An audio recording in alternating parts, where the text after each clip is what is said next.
Pain and agony has characterized the family of Jenniffer Wambua since Friday when she was escorted to the office located at the Ministry of Agriculture headquarters at Kilimo House by her husband at 7 a.m. Wambua is then said to have left the office around 10 a.m. according to CCTV footage, but her personal belongings would mysteriously be found inside the family car, which her husband had used to drop her to work that very same morning, never to be seen again. All commissioners, CEO and the top management were in Mombasa for a retreat with a parliamentary committee, so we were not in Nairobi, and it appears that is the day she disappeared.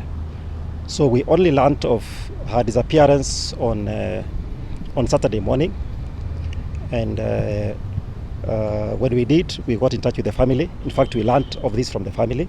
According to the husband, he only realized that his wife's personal effects were in the car when he went to the garage to get the car fixed, where he made attempts to trace her to no avail. Preliminary investigations indicated that Wambua reported to her fourth-floor office at SCK Annex adjacent to Arthi House, according to CCTV footage, only to be seen walking out about an hour later. In those two instances captured by cameras, exiting the building's lift and later the offices, she was seen carrying her handbag. After an extensive search, Wambua's body was on Monday afternoon identified at the city mortuary here in Nairobi, with police reports indicating that her body was found at the Ngong forest. And what is most important is the phone data. The phone data will show what phones were near her at the time of capture. So phone data in this matter is very crucial.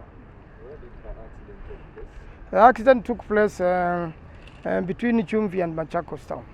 Officials from the Directorate of Criminal Investigations have since launched investigations into the troubling murder of Jenniffer Wambua, who at one time worked as a journalist at the Kenya News Agency Bureau in Machakos. We are going to ensure that we do everything in terms of cooperating with the DCI, and it is our hope and desire that no stone will be unturned in establishing who was behind this heinous crime. Detectives are investigating reports that indicate she could have been procured as a state witness in a graft case of 122 million shillings that was said to be mentioned, in which fraudulent payments were made.